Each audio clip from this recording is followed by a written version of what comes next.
हीर रांझा भाग 3। साहिबा की बात सुनकर रांझा को बहुत गुस्सा आया और उसने जवाब दिया, सही कहा गया है कि औरत दगाबाज होती है। तुम औरतों ने समस्या खड़ी की और मुझे मेरे भाइयों से अलग करवा दिया। मैं एक खुश ज़िंदगी जी रहा था, लेकिन तुम्हारी बुरी जुबान के कारण घर में झगड़े शुरू हुए। तुम औरतें मर्दों को उकसाती हो ताकि एक दूसरे से लड़ पड़ें।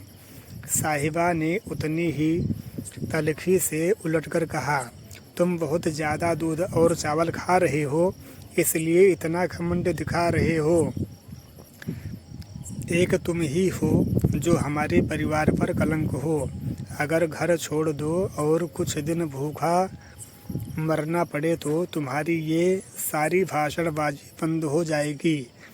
तुम आलसी हो और किसी काम के नहीं हो। तुम गांव की लड़कियों पर बुरी नज़र रखते हो।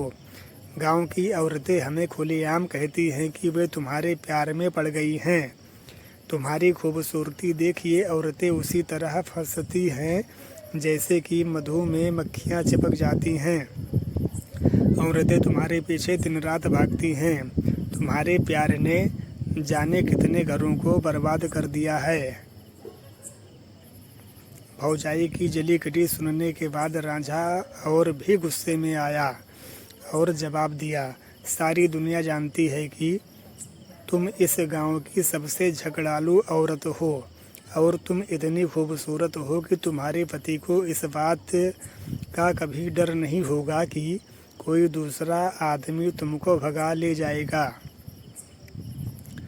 क्रोध से साहिबा की आंखें लाल हो गई और उसकी सूरत पर लहराती लटें जहरीले सांप की फन की तरह हो गए।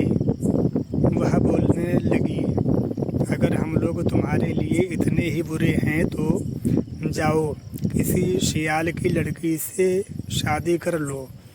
जाओ उसके घरों के आसपास जाकर अपनी बांसुरी बजाओ और उनकी औरतों को फांस लो। अगर तुमको हमारी खूबसूरती पसंद नहीं है तो जाओ हीर से शादी कर लो। उसे दिन रात तलाश करो ताकि तुम उसे अपने जाल में फंसा सको। अगर दिन में वह हाथ न आए तो रात को घर की पिछली दीवार गिराकर उसे भगा ले जाओ। दोस्तों, इस वीडियो में बस इतना ही। आगे की कहानी सुनने के लिए चैनल को सब्सक्राइब करें और चौथे भाग का इंतज़ार